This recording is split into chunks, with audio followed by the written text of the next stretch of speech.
Hello friends, today we will solve the GATE 2025 Engineering Mathematics section of Electronics and Communication paper.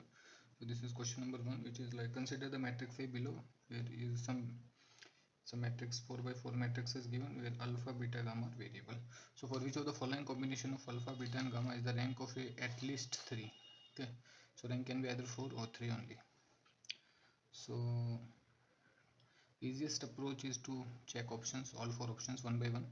So if we like put alpha, beta, gamma equal to 0, like then it's clearly visible that rank of A, which is like number of non-zero rows in row echelon form, is 2. So option number 2 is wrong. If we put option number A, then here it is alpha equal to 0, beta gamma not equal to 0. So let's put beta gamma equal to say 2, okay, and alpha equal to 0. So now it is, first we need to convert it in echelon form. So we will do a simple row transformation to make this fourth row 0, row 4 minus row 3, and then this will become 0, and now it is in row echelon form and rank of A is still 3. So yes, this option 1 is satisfying. Now if you check option number 3, so beta gamma 0 and alpha not equal to 0. So if you put like that, then beta gamma is 0, alpha not equal to 0, then it's clearly visible that since the matrix is in row echelon form, so rank of A is 3. And in option number 4, if we check, then it's alpha, beta, gamma, all 3 are non-zero, but all 3 are equal. So let's put all of them 3, and since the matrix is in row echelon form, so rank of A, which is number of non-zero rows, is 4. So basically this thing is satisfying, this thing is satisfying, so 1, 3 and 4 are satisfying. So it was pretty easy. Next is like question on convergence test for infinite series. So consider the following series. There are 3 series, so we have to find out which one of them converges. Okay, so either you can use ratio test or integral test to find out which one of them is converging. Okay, so for this one, 1 upon under root n, we can use integral test because it is positive and continuous and decreasing series. Okay, so if you do integral test, and it is like 1 upon under root x by integration from 1 to infinity, because the limit is 1 to infinity, and just to convert the variable n into x, so it's x raised to power minus half dx, which is 2x power half, and then we put limit from 1 to infinity, so it is like 2 times infinity raised to half minus 1 ki power half. So infinity raised to power half is infinity only, so basically this final integral is diverging, so the series is also diverging. So the first series is diverging based on integral test. Now if we do second one, then second one can be also found out using integral test. So first we need to convert it into integral. Okay, so this is like 1 upon x plus 1 integration from 1 to infinity, and now we will use partial fraction expansion technique, okay, to convert this thing into 1 a upon x plus b upon x plus 1. So how to find out it? So as usual, a upon x plus b upon x plus 1. So if we equate these both sides, so this is like 1 equal to a times x plus 1 plus b times x, and then it is like ax plus a and then bx. So we take x common, so when we take x common, so this is like a plus b, and then this side is a only. So the coefficient of x on LHS is 0, so a plus b is 0, and then this constant is equal to 1, so a is equal to 1. So a is equal to 1 and a plus b is 0, so b is equal to minus 1. So first we found out both the constants, and then this integral divided into two parts, so 1 upon x and minus 1 upon x plus 1. So when we integrate them, so this is ln of x minus ln of x plus 1. Okay, now we put limit from 1 to infinity, so this is like ln infinity minus ln of infinity plus 1. So ln of infinity minus ln of infinity plus 1 is infinity only, so basically this part goes to 0. Okay, and then there is minus sign, we put lower limit, so this is ln 1 minus ln 2. Okay, so ln 1 is already 0, so and this is minus minus 2, so this is equal to ln 2, and ln 2 is like less than infinity, so second series converges. Or you can do this part also, like ln of x upon x plus 1 and put limit from 1 to infinity. So this is like ln of and then To put this limit, first we need to take x outside, okay, from numerator and denominator, and then we put x is equal to infinity 1 upon 1 plus 0. So this is ln of 1 upon 1 plus 0 is ln 1, so which is 0, okay. So which we have also done here only. So second series is basically converging, okay. Or you can also put this part into this part also, like this tn is equal to 1 upon n plus 1, and then you can write it like this, and then you can see that it is first term is like 1 upon 1 minus 1 upon 2, second term which will be added to this will be 1 by 2 minus 1 by 3, third term will be 1 by 3 minus 1 by 4, and up to tn, so 1 by n minus 1 upon n plus 1. So when you will add them, so you will realize that this part is cancelling, this part is cancelling, okay. So all part will be cancelled except first and last, so the Sn term will be 1 upon 1 minus 1 upon this last part and first part minus 1 upon n plus 1. So when you will put limit into it, n tends to infinity, so this will be 1 minus 1 upon infinity 0, so it's 1. So finally we are reduced to 1, so second series also converges. So this thing diverges, this thing converges. Now third series is n is equal to 1 to infinity 1 upon n factorial. So this is like 1 upon 1 factorial, 1 upon 2 factorial, 3 factorial, 4 factorial. So this is looking similar to e to power x e raised to power x expansion, which is basically 1 plus x upon 1 factorial, x square upon 2 factorial, x cube upon 3 factorial, and so on. So if you put x is equal to 1, then you will get 1 plus 1 upon 1 factorial, 1 upon 2 factorial, 1 upon 3 factorial, and this part is basically what you want. So we can write this thing as e raised to power 1 minus 1, so which will converge to 2.78 minus 1, so 1.718, okay. So this will basically converge. So third series will also converge, okay. Or you can use ratio test here, because whenever there is n factorial, then you can ratio test is helpful, which is like limit n tending to infinity a of n plus 1 divided by a. So limit n tending to infinity, and then a n plus 1 is basically 1 upon n plus 1 factorial divided by a n, which is 1 upon n factorial, okay. So which is basically limit n tending to infinity n factorial upon n plus 1 factorial, and which is something like 7 factorial upon 8 factorial, so which is like 1 upon n plus 1 only, okay, because 7 factorial upon 8 factorial is 7 factorial divided by 8 into 7 factorial. So only n plus 1 part will be left, and then we put n is equal to infinity, then this part is basically less than infinity, so it's converging. So basically 2 and 3 are converging. This is the final answer. Now we come to third question, which is a probability and simple basic combinatorial probability. The pot contains 2 red and 2 blue balls. 2 balls are drawn from this pot randomly without replacement. So what is the probability that 2 balls drawn have different colors, and it is without replacement. So once the ball is taken out, it is not replaced. So the probability that both balls are of different color is either you can make cases like probability that first ball is blue out of 4 and second ball is red out of the remaining 3, or probability first ball is red out of 4 and second ball is blue out of 3.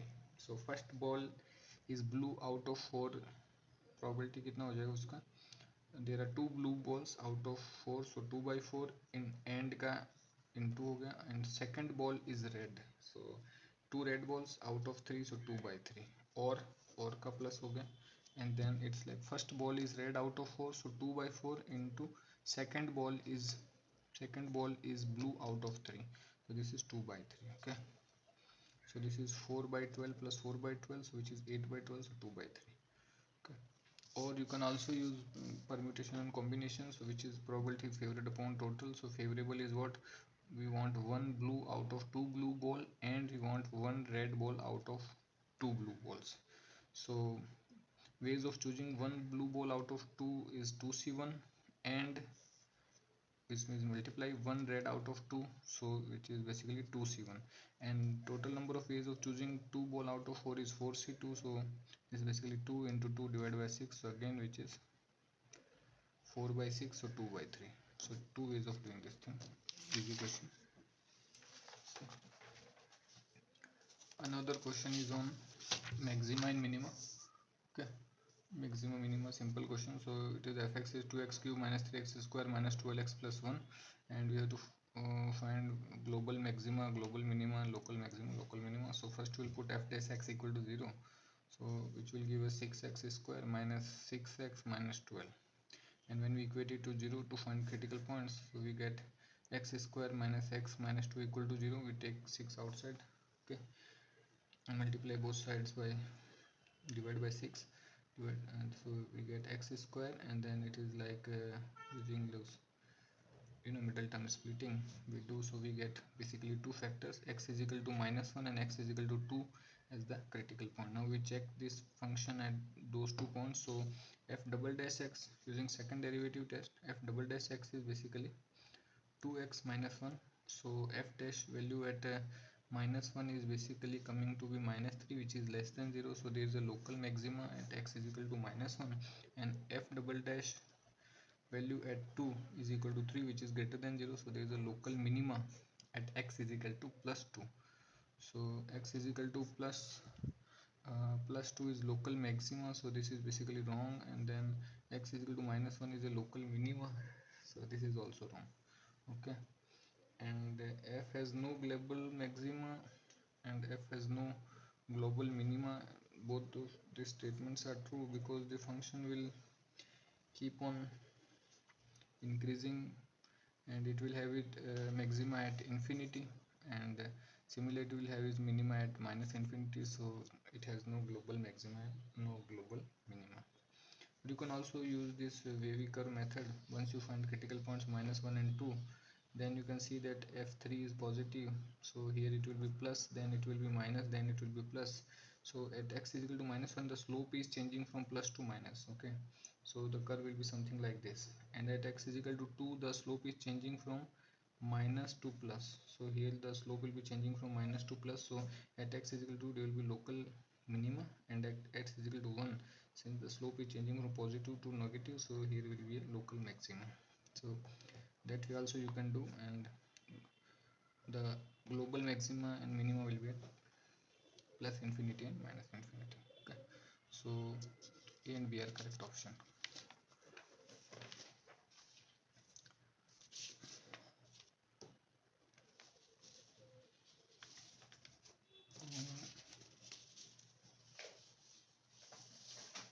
Next is like this part, which is complex variable question.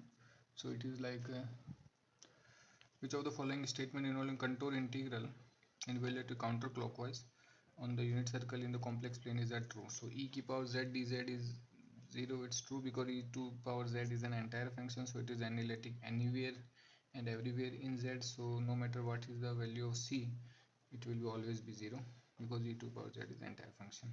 Similarly, z to the power n or any contour is c because z is to the power n is also an entire function, so whether n is even or odd doesn't matter, n greater than 0 is there.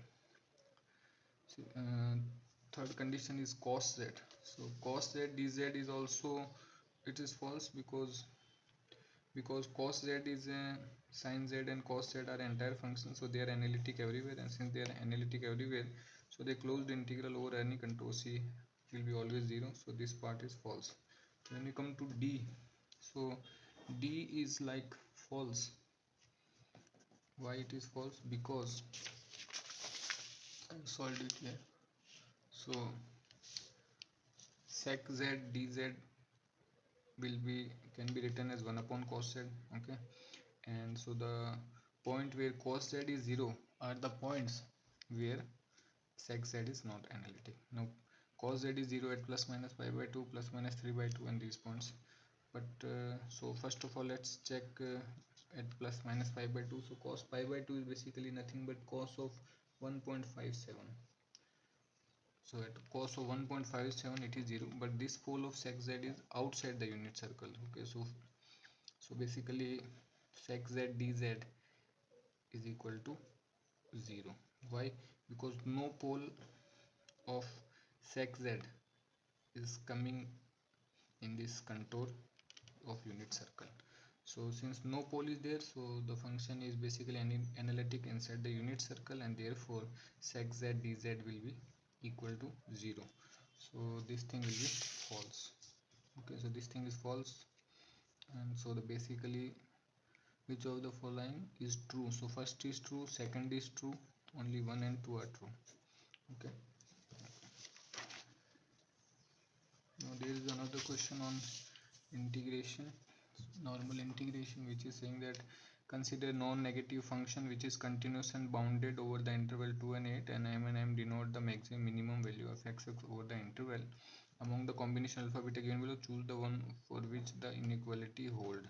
So this is basically integration 2 to 8 fx dx. So it is basically area from 2 to x, and we have to find its like lower limit and upper limit. So to get the lower limit, let's say the value is constant throughout at small m. Okay, so in that case what will happen? So minimum possible area will be when fx is equal to small m throughout. Okay, and so in that case we will have m dx 2 to 8, so which is basically 6 m. So beta value is like 6 m. Okay, so this is the minimum possible area. Similarly, maximum possible area will be when the entire value of the function is capital M from 2 to 8. Okay, so and then it will be like m dx capital M dx 2 to 8, which is 6 m capital M. Okay, so now we have to just see which option is satisfying. So if we check option number A, then it is like 5m, which is greater than equal to 6m, so it is satisfying. And then alpha is 7m, 7m is greater than capital of 6m, so it is also satisfying. So both are satisfying in only option number 1, so only option number A is correct. Okay, because if we take like 6m, small 6m, then it is not if you put beta is equal to 6m, the 6m is not greater than 6m, so it will be cut. Similarly, if we take capital 6m, so then this 5m will be cut because these are not greater than 6m. Okay, similarly if we take beta is equal to 7m, then 7m is not smaller than 6m, so this will be cut. So only A is satisfying. Okay. Another question is from this part, which is like Cauchy-Euler equation. Okay, so if the function y t satisfies t square y double dash t minus 2t y dash t plus 2t y t equal to 0, where y dash y double denote the first second derivative, and given y dash 0 is 1, y dash 1 is minus 1, the maximum value of y t over 0 1 is. So we have to first find y t, and then we have to find the maximum value of y t. So how do we do it? So the function is in terms of t, so usually put x is equal to et, but here we will have to do slightly different transformation. So let t is equal to e raised to power u, because the equation is in terms of t. So let t is equal to e power u, so ln t is u, and we can convert this into d square form also. So t square d square minus 2t d plus 2y equal to 0. And now we put the transformation which we usually do in Cauchy-Euler, which is like t square d square is like d1 minus 1, and 2 td part we put as d1. Okay, so when we do this thing, so this will be converted into d1 minus 1 minus 2 times, and td is like d1 and plus 2, and then y equal to 0. So which is basically d square minus d1 square minus d1, and then minus 2 d1, so it is d1 square minus 3 d1 plus 2 y equal to 0. Okay, and then we can make this auxiliary equation from it, m square minus 3m plus 2, and then once we solve it we get m is equal to 1 and 2. Okay, so then we can make the solution as y is equal to, since they are real and distinct, so c1 e raised to power 1u plus c2 e raised to power 2u. That's how we can make them. So, and e raised to power u is t, so e raised to power 2u is t square. So y is equal to c1t plus y is equal to c2t square is the general solution. But we have given like two boundary conditions also, so we will use them. So both are at y dash value, so we have to differentiate it. So y dash t is basically c1 plus 2t c2.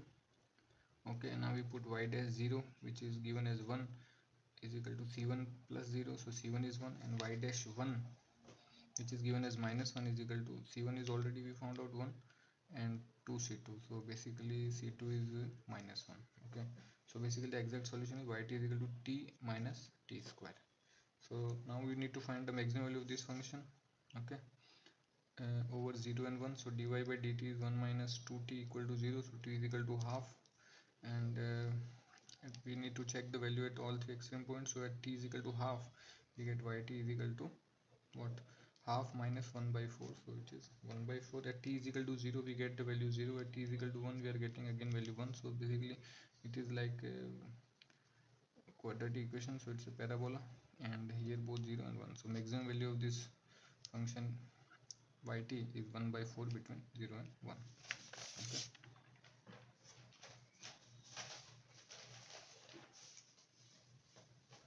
Another question is from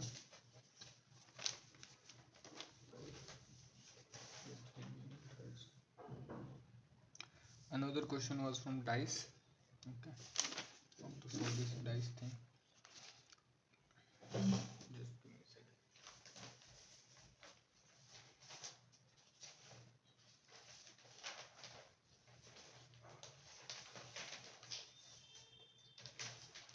Yeah, this dice thing is there. So two fair dices with faces 1 to 6 are rolled. Let a random variable x denote the sum of the outcomes obtained. So expectation value of x is we need to find out. Okay, so